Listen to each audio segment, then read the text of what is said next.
순례길에 산마리노라고 하는 도시가 이런 순례를 가는 사람들한테 많은 피해를 입혔다. 순례길의 깡패라고 불렸다.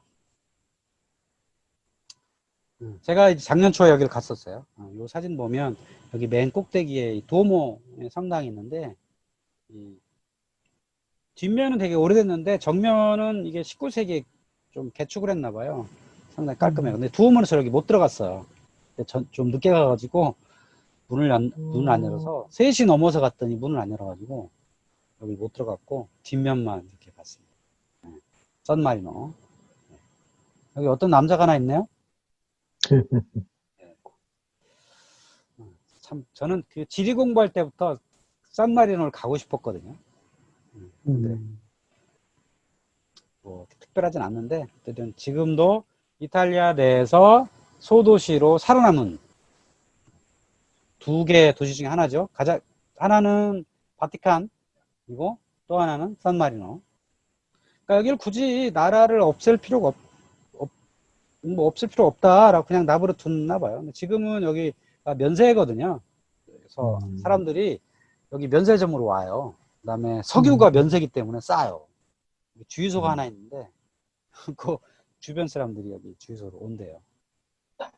이제 오려면 한참 산을 올라와야 돼요. 여기 해발 거의 뭐 7, 800m 위에 있기 때문에 깡패짓을 많이 해서 저를 했다는 거죠. 중세 때 그런 일들이 있었다. 그리고 중세 이런 교회들이 많이 생겼다. 십자군 전쟁 이전에 생긴 교회는 로마네스크식 교회고, 십자군 전쟁 이후에 그 프랑스 군인들이 십자군 끝난 이후에 돌아와요. 근데 그 사람들이 동방지역 가가지고 그 예루살렘 근처에 시리아 이런 데 가가지고 거기에 있었던 성당들을 본 겁니다. 그 다음에 모스크들을 본 거예요. 그래서 봤더니 자기네 유럽에 있는 것보다 훨씬 더 잘 지었거든요. 그리고 뭔가 좀 웅장해. 그래서 그쪽이 훨씬 선진국이었어요. 그래서 그런 많은 것들을 배우다가 이 고딕 성당을 짓기 시작했습니다. 그러니까 고딕 성당이 갑자기 생겨요. 십자군 이후에. 그래서 이런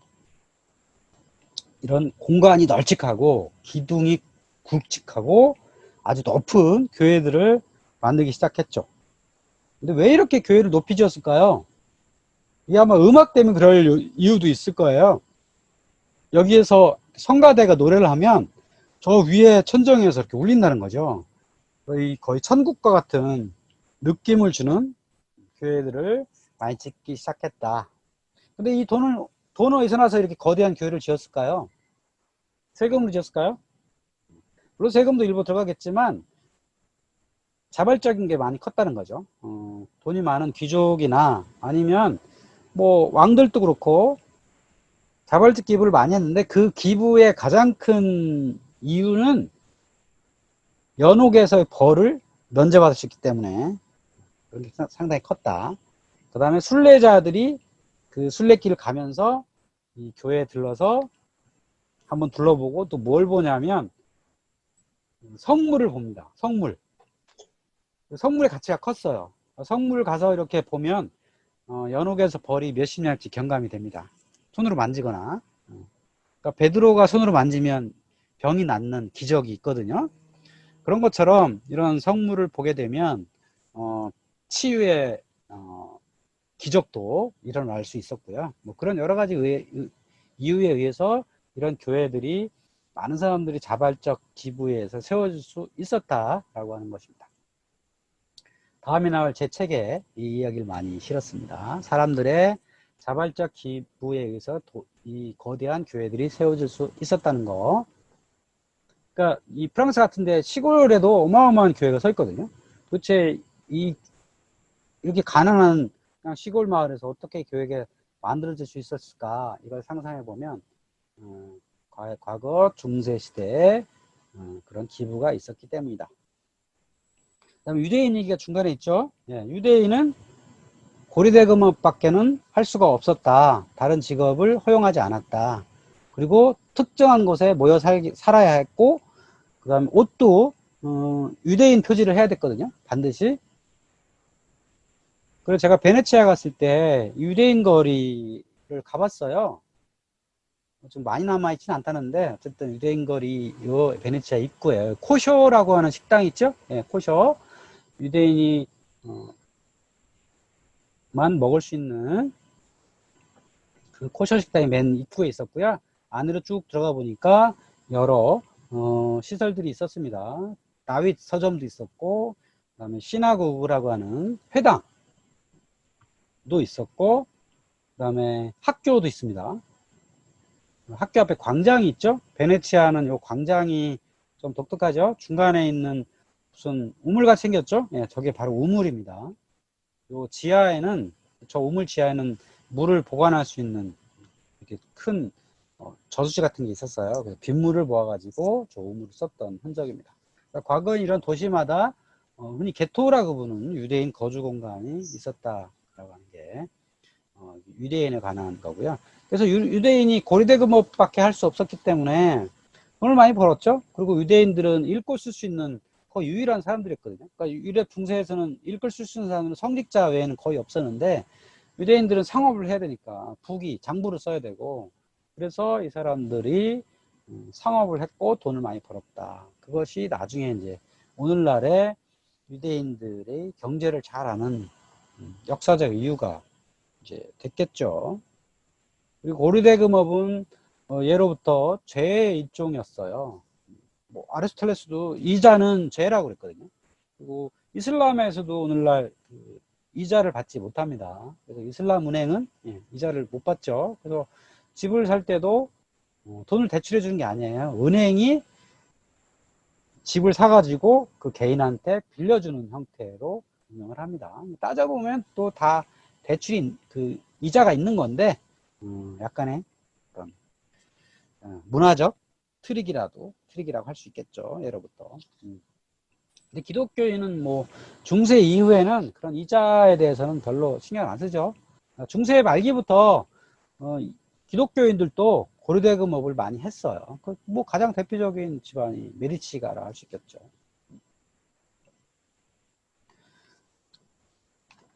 자, 그 다음 페이지로 넘어가 보면 유대인 266페이지에 아래에서 여섯 번째 보면 도시와 교회는 독일보다 프랑스에서 먼저 생겨났다.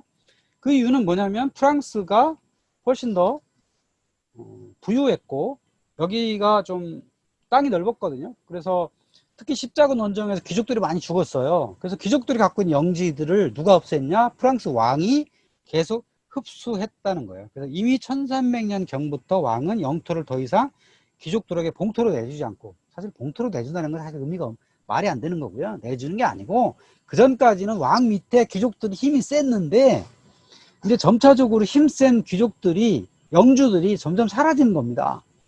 그 힘이 약하면 왕이 가서 군대를 끌고 가서 그 영주를 죽여버리고 왕의 직할 땅으로 만드는 겁니다. 그래서 13세기 14세기경부터 프랑스는 왕국이 만들어지기 시작합니다. 독일은 그렇지가 않았죠. 독일은 뭐 이런 농업이 발달하지 못했고 지방 분권이 여전히 지금까지 있는 반면에 프랑스는 일찌감치 왕국이 생겨나기 시작했습니다. 그게 저는 이제 지리적인 차이라고 봐요. 프랑스 북부에는 대평원들이 있거든요. 그 남부에는 이 산이 높아가지고 오늘날에도 지리적으로 프랑스 남부는 좀 독특한 그 문화를 갖고 있어요. 근데 북부 지역은 거의 거대한 평원이에요. 그래서 프랑스가 일찌감치 왕국을 만들기 시작했다. 그래서 267페이지 오른쪽으로 가면 1300년대로 접어들기 직전부터 유럽에서 강력한 지배자로 부상해 있었다. 그에 비해 독일 왕 루돌프 폰 합스부르크는 그제야 자기 가족들끼리 봉투를 독점해서 권력을 중대시키는 중이었다. 그러니까 프랑스는 이미 1300년 경부터 왕국이 만들어졌는데 독일 지역은 합스부르크 오늘날 그 오스트리아 지역 정도로 했고 나머지는 여전히 뭐 작센 공국 뭐를 비롯한 여러 공국들로 나눠져 있었다. 자, 그런데 이 프랑스나 아니면 독일의 신성로마 제국의 이 목표는 뭐냐면 이탈리아예요. 이탈리아 북부의 이 도시들이 십자군 전쟁 이후에 점점점 부강해지기 시작합니다. 그래서 이탈리아 북부를 이제 노리고 있었죠. 또 그 이탈리아 북부에 누가 힘이 세냐? 교황이잖아요. 그 교황이 누구냐에 따라서 사실 돈이 차이가 많이 나죠.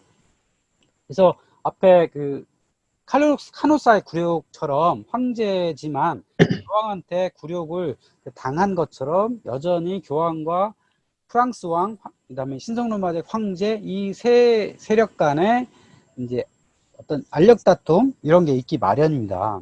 자, 그러다가 교황은 프랑스 왕의 감시를 받습니다. 그래서 교황이 아비뇽으로 이주를 하게 되죠. 그전 교황이 죽고 새로운 왕을 선출할 때 아비뇽에 거주하게 했습니다. 그 아비뇽 거주한 교황은 당연히 프랑스인이었겠죠. 그때 이제 프랑스의 왕의 힘이 세졌기 때문에 그렇게 된 겁니다. 그러면 어떻게 되는 겁니까? 결국 돈이라는 거죠. 그 프랑스 왕 휘하에 있는 그 신민들이 낸 돈이 결국은 프랑스 왕의 권한하에 있게 마련인 거죠. 이런 그 교황이 아비뇽에 가 있던 사건을 흔히 교황의 바빌론 유수 또는 아비뇽 유수라고 이렇게 이제 부릅니다. 그리고 좀 시간이 지나면 교황이 3명이 될 때도 있어요. 그러니까 독일 지역에 1명, 프랑스 아비뇽에 1명, 로마에 1명. 결국은 세 파가 이렇게 세력 다툼 하면서 교황을 3명을 선출한 그런 때도 있었다. 자, 밑에 들어가면 영국은 1066년 프랑스에서 건너간 노르만 왕과 정복되어 그 지배를 받고 있었다. 앞 시간에서 그 얘기 했죠. 그런데 이 영국은 노르만 왕가가 좀 있는데 그럼 결국은 이 프랑스 왕가 일은 아니냐 이렇게 서로 생각할 수 있겠죠. 그러니까 영국 왕가하고 프랑스 왕가는 서로 인척간이에요. 그런데 문제는 어느 날 프랑스 왕가의 대가 끊겼습니다. 그러면 제일 가까운 사람이 누구냐 했더니 영국에 살고 있는 이 프랑스 왕의 이제 외손자, 이 사람이 제일 가능성이 있다. 그래서 그 사람이 자리 와야 된다. 이러면서 영국 왕가와 프랑스 왕가 간에 서로 프랑스 왕위를 둘러싸고 이제 그 알력이 생겨요. 그때 영국의 왕가에서 군대를 보내가지고 프랑스 전역에서 싸웠던 게 바로 백년전쟁이라 할 수 있습니다. 1337년부터 1453년까지 이 프랑스 땅은 노르만 왕가 거다라고 주장하면서 싸우게 된 거죠. 그래서 거의 100년 동안 프랑스 왕가에 서로 치고받고 열심히 싸웠다. 그래서 결론은 그 결과 100년 전쟁이 부르는데 이 결론은 나중에 100년 지나서 프랑스의 잔다르크가 등장을 함으로써 그때 프랑스가 갑자기 승리를 하게 되고 영국의 세력들을 이제 몰아내게 된 거죠. 이게 100년 전쟁입니다. 이 결과가 어떻게 되겠어요? 100년 동안 전쟁을 하다 보니까 물론 그러니까 영국의 그 기사들도 많이 죽고 프랑스의 기사들도 많이 죽겠죠. 이러면 그 전에 그 제후, 그 다음에 기사, 그 다음 밑에 있는 농로 이렇게 구성되어 있던 중세 그림이 중간에 기사들, 힘이 있는 땅을 가진 기사들이 거의 사라지게 되는 겁니다. 그러니까 이 전쟁이 끝난 이후에 이 프랑스의 어떤 왕정을 좀 더 강력하게 만드는 효과가 있었겠죠. 그 전까지도 왕이 있지만 별로 강력하지 못했는데 이런 여러 전쟁을 거치면서 기사라고 하는 사람들이 점차 힘을 약해지는 이런 시대가 될 수밖에 없었다. 자, 그 다음 피로 넘어가면, 자, 학문 역시 더 이상 수도원방에 틀어박힌 일부 수도사들의 전유물이 아니었다. 유명한 파리 대학은 이미 1200년대로 접어든 직후부터 세계 각지에서 몰려든 이맘의 학생을 확보하고 있었다. 자, 그리고 뭐 이렇게 프랑스하고 영국이 싸우기 시절에 뭐 합스부르크 가문이 점차 세력이 커졌고, 그때 등장하는 가문이 룩셈부르크 가문이다. 그 가문이 왕이자 황제로서 독일을 다스렸다. 뭐 독일 지역을 다스렸다 이렇게 하는 게 맞겠죠. 독일이라는 나라는 없었으니까. 쭉 내려가면 독일 황제는 이들 중 가장 강력한 영주에 불과했다. 룩셈부르크 가문의 왕지는 보헤미아였는데 오늘날 체코 지역이 보헤미아예요. 1347년 이후로 이 지방에 속하는 프라하에서 카를 4세가 나라를 다스렸다. 공정하지만 화려함을 좋아했던 그의 궁전에는 플랑드르의 궁전들과 마찬가지로 귀족과 기사들이 살았고 그림 동안이 걸려 있었다. 카를 4세는 1348년 프라하 대학을 세우는데 이것이 독일 최초의 대학이었다. 이 당시에는 독일이었던 거예요. 이 사람이 곰브리츠가 살았던 당시에 혹시 프라하를 가보신 분은 이 프라하에 카를 4세가 살았던 프라하 성이 있죠. 카를 교가 있고요.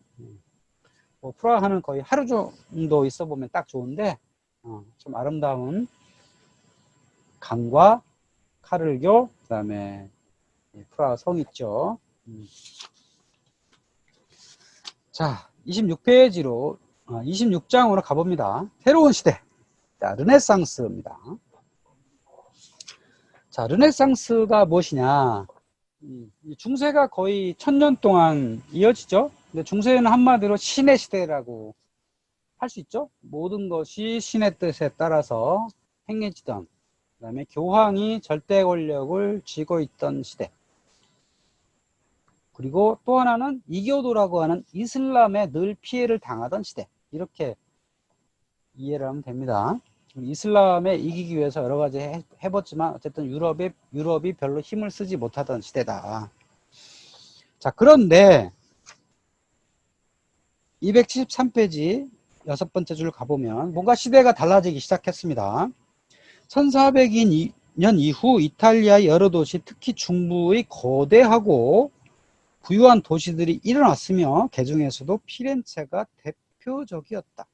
피렌체에도 길드가 있었고 대성당이 세워졌다. 하지만 프랑스나 독일과 달리 이곳에는 고귀한 신분인 기사 계급이 없었다. 피렌체 시민들은 독일 황제의 간섭에서 벗어난 지 이미 오래였다. 그러니까 이탈리아 북부에는요, 제노바, 피렌체, 시에나, 또 피사, 베네치아 이런 독립적인 국가들이 생겨나기 시작했던 거죠. 물론 베네치아만 독립적인 국가였고 나머지 도시들은 신성로마 제국 황제의 휘하에 있는 자유도시들이었습니다. 근데 이 도시들이 수시로 신성로마 제국의 황제 말을 잘 안 듣죠. 세금도 잘 안 내고. 그러니까 자신들이 뭔가 돈을 많이 버니까 특히 동방과의 교역을 통해서 부유한 도시들이 이렇게 탄생하기 시작했던 겁니다. 그래서 이런 교회도 짓고요. 저기 산타마리아 델 피오레라고 하는 도모도 있고 베키오 궁이라는 것도 있고 산타크로체라고 하는 도시들을 짓게 되고 또 이 성당 앞이나 이런 사이사이 도시들에서 길드들이 많이 있죠. 그러니까 이곳에는 지금도 가죽 공방이 있어요. 그게 다 옛날부터 내려오는 길드에서 출발한 겁니다. 그리고 예술 공방도 있죠. 예술이라는 건 다 당시에 귀족이나 뭐 주교나 교황들이 주문하는 거를 이렇게 대응해주는 그런 예술가들이 살아서 그 사람들이 활동을 이제 했던 거죠. 자, 그 다음 페이지 넘어가 보면 중간에 1420년경 피렌체 시민들은 이런 자신들이 중세 사람들과 전혀 다르다는 사실을 문득 깨닫게 됩니다.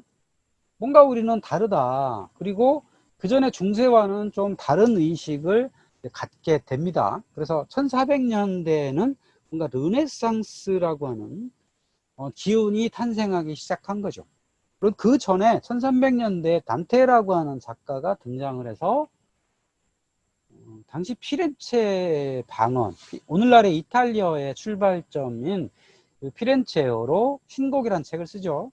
여러 화가들, 그 다음에 조각가들이 등장을 해서 새로운 예술작품들을 만들어내기 시작합니다. 그리고 건축의 브루넬레스키는 그동안 100년 동안 뚜껑을 씌우지 못했던 두오모 성당의 도움을 완성하기도 하고, 그러나 물론 여전히 주문 제작을 받아서 활동하는 거지만 뭐 그래도 이런 사람들이 어마어마하게 등장을 했던 게 1400년대 피렌체였습니다. 그래서 이렇게 많은 사람들이 등장을 합니다.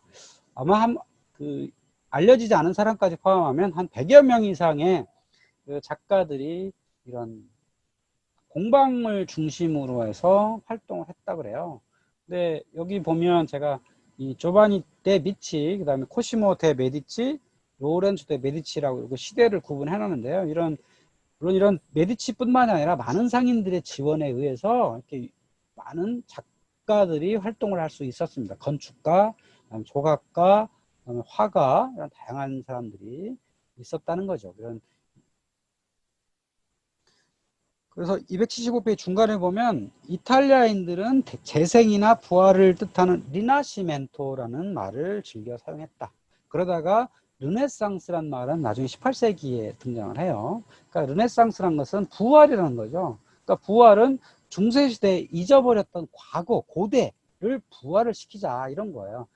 그러니까 우리가 그 이탈리아에 이렇게 여행을 가보니 로마나 옛 도시들을 가보니 로마 시대에는 엄청나게 화려한 대단한 건축물들을 다 지었더라는 거죠. 그 다음에 인간의 형상 아니면 신의 형상을 그 조각한 조각품들도 많이 발견되고, 그러니까 그때 걸로 좀 돌아가 보자라고 하는 게 르네상스라고 하는 겁니다. 뭔가 새로운 걸 만들어낸 게 아니고요. 고대를 부활시키자. 고대만 부활시켜도 충분히 아름다운 예술품들이 만들어질 수 있었으니까요. 물론 그들은 예술품을 만든다고 생각하지는 않았습니다.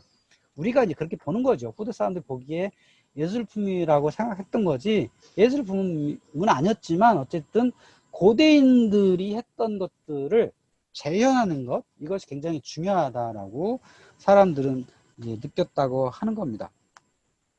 그래서 다음 페이지에 보면 중요한 인물이 하나 등장해요. 레오나르도 다빈치라고 하는 사람 얘기가 나오는데, 이 사람은 1452년부터 1519년까지 살았는데, 물론 이 사람은 뭐 그림도 그렸고 여러 가지를 했죠. 근데 이 사람이 남긴 것 중에 가장 유명한 건 이 스케치죠. 엄청나게 많은 스케치를 했습니다. 특히 인체에 대해서 공부를 많이 했고 시체도 해부했다 그래요. 그래서 여기 비트루비우스의 인체 비례도라고 하는 건 이게 전형적인 르네상스예요. 그러니까 인간의 몸은 황금 비율을 이룬다. 이건 이미 그리스인들이 발견했던 거거든요. 그래서 원 안에 사람의 모형을 어떻게 넣을 것이냐, 이런 것들을 이미 알렉산드리아에서 학자들이 연구했던 것, 이런 것들이 요 시대에 문헌이 발견됨으로써 새로운 연구가 일어나게 되었던 거죠. 그래서 이 레오나르도 다빈치는 이런 스케치들을 많이 남겼다고 그래요. 한 1400장 정도 남겼는데 지금은 많이 사라지고 한 600장 정도가 여러 도서관과 박물관에 이제 흩어져 있다고 합니다. 제일 유명한 게 비트루비우스의 인체 비례도, 그다음에 뭐 잠수함도 스케치 했다 그러고 비행기도 스케치 했다 그러죠.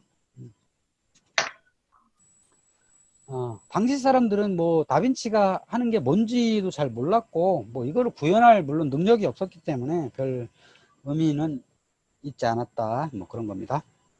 자, 279페이지에 세 줄째로 가면 레오나르도 다빈치가 살았던 시대에 피렌체에는 부와 권력을 한솔해진 가문이 있었다. 이 사람들은 양모무역과 금융업을 하던 메디치 가문이었다. 자, 이 메디치 가문은 그 당시 피렌체가 신성로마 제국이라고는 황제 휘하했지만 사실은 자유도시거든요. 그러니까 그냥 시민들이, 그러니까 어느 정도 재산을 가진 시민들이 공화제 형태로 이렇게 있었던 거예요. 특별한 군주가 없이. 자, 그때 메디치라고 하는 지도자가 등장을 합니다. 그러니까 조바니 디 비치, 여기 보면 이 사람은 그냥 중류계급의 상인이었는데, 이 사람이 이제 돈을 많이 벌어요. 원래는 뭐 양모 이런 거 유통을 해가지고 무역을 해가지고 돈을 벌었는데, 결정적으로 돈을 번 건 이 교황의 은행을 했기 때문이죠. 교황의 로마에 이제 은행이 있는데, 그 메디치 은행 로마 지점에, 근데 로마 지점이 뭘 하냐면 유럽 전체 이 카톨릭 지역에서 교황한테 교회세 일부러 보내잖아요. 정기적으로 보냅니다. 근데 보낼 때 그러니까 런던에 있는 주교가 교황한테 돈을 보낸다. 그러면 뭘 보내요? 은화를 보내야 될 거 아니야. 은화인데 금화. 이런 거를 그러면 매년 보낸다고 생각해봐요. 은화, 금화 떨어진단 말이에요. 부족하단 말이에요. 그 문제가 심각하죠. 그래서 물건으로도 많이 보냅니다. 예, 뭐 폴란드의 어떤 주교가 그 지역에 탄생한 뭐 호박 이런 거 각지의 특산품으로 로마에 보내기도 하는데, 당시에는 이 강도가 들끓었단 말이에요. 로마로 가는데 꼭 저 산마리노 깡패들이 뺏기기도 하고, 그러니까 심각하죠. 그래서 그때 이 조바니 디비치가 교황 한 사람을 자기가 세워요. 돈을 줘가지고. 그래서 교황을 앉힌 다음에 그 사람의 독점 은행이 됩니다. 그러면서 영국에서 주교가 보내는 돈을 대신 보냅니다. 뭐 그런 여러 가지 무역업의 그걸 통해서 환전상도 했었고, 거기서 돈을 많이 벌어가지고 전차적으로 나라의 그 피렌체라고 하는 도시의 시민들한테 인정을 받아요. 그래서 최초의 군주의 이제 올라선 사람은 여기 로렌초 일 마니피코라고 하는 사람이고, 그 이전에 코시모 일 베키오부터, 코시모 시대부터 이미 이 피렌체 시민의 으뜸이 되는 로마 시대 저 아우구스투스처럼 제1시민 이런 개념을 얻게 된 거죠. 그러니까 피렌체 시민들은 좋은 일을 많이 한 겁니다. 그러니까 뭐 성당도 짓고, 그다음에 이 여러 예술품에도 투자하고, 뭐 그럼으로써 시민들이 좋아하는 일들을 많이 하게 된 거죠. 그래서 여기 책에 보면 로렌초 데 메디치는 엄청난 재물을 바람직한 곳에 사용했는데 특히 훌륭한 사람 추앙받았고, 그는 재능 있는 젊은이가 있다는 소리를 들으면 당장 자신의 집으로 불러 교육을 받게 했다. 이 교육받은 사람 중에 대표적인 인물이 바로 미켈란젤로예요. 그러니까 미켈란젤로는 로렌초 메디치에 의해서 어릴 때부터 메디치가의 집안에서 자랐습니다. 메디치가의 아이들과 같이 자랐고, 또 메디치가가 붙여주는 선생님과 교육을 받았기 때문에 나중에 이 미켈란젤로가 로마에 가가지고 뭐 천지창조나 뭐 최후의 심판이나 아니면 여러 그림 또 조각품들을 이런 예술품들을 만들 수 있었던 결정적인 이유는 이 로렌초 메디치가 이 미켈란젤로를 교육시켜줬기 때문이다 라고 이제 할 수 있고요.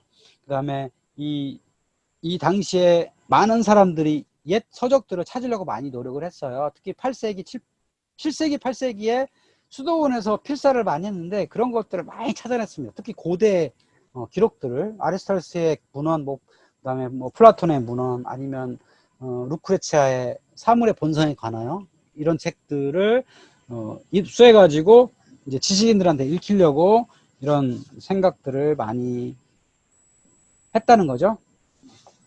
그래서 이들로부터 수많은 걸작들이 탄생을 하게 됐다라고 하는 거죠. 여기 미켈란젤로의 작품이 있죠. 여기 모세상도 있고요. 로마에 있는 피에트로 인 핀콜레 상당에 보면 뿔이 달린 모세 상이 있어요. 이게 원래는 율리우스 교황의 그 묘였는데 그 묘를 짓다가 말았거든요. 근데 묘의 장식품으로 이렇게 남긴 거고, 여기 천지창조 또 있고 최후의 심판 또 있죠. 이거 다 미켈란젤로가 그린 건데, 이거 다 메디치가의 도움에 의해서 만들어질 수 있었던 거죠. 그리고 15세기에 또 중요한 일 중에 하나가 구텐베르크가 인쇄술을 만들어낸 것. 우리는 구텐베르크는 금속활자라고 생각하지만 사실은 인쇄술이라는 겁니다. 거기에 도구로 금속활자를 썼을 뿐이지 중요한 건 인쇄술이다. 그 인쇄술의 발명에 의해서 예전에는 손으로 다 써야 될 것들을 종이에 인쇄할 수 있었던 아주 대단한, 어찌 보면 유럽이 성장할 수 있었던 어마어마한 어떤 기여 중에 하나가 구텐베르크의 인쇄술의 발명이다라고 할 수 있었고요. 종교개혁도 이 구텐베르크의 인쇄술 때문이라고 이제 할 수 있었고요. 그 당시에 또 화약도 유럽에 전해져서 대포들이 많이 만들어졌고, 또 대포가 결정적으로 쓰였던 것이 1453년에 콘스탄티노플 함락이죠. 그래서 유럽에는 대포가 개발되고 만들어진 바람에 나중에 뭐 19세기에 유럽이 전 지구를 석방할 수 있었던 이유도 이때부터 대포를 열심히 개량했기 때문이다라고 이제 할 수 있겠죠. 자, 282페이지 아래에서 보면 다섯 번째 보면 막시밀란 황제를 최후의 기사라 하는데 이때부터 사실상 이 합스부르크 가문이 최후의 신성 로마 제국이 됩니다. 그러니까 이때부터 계속 오스트리아의 신성 로마 제국, 아까 오스트리아의 합스부르크 가문이 계속 신성 로마 제국 자리에 있어요. 물론 중간에 조금 바뀌긴 하지만 어쨌든 신성 로마 제국 황제를 하게 된다. 오스트리아에.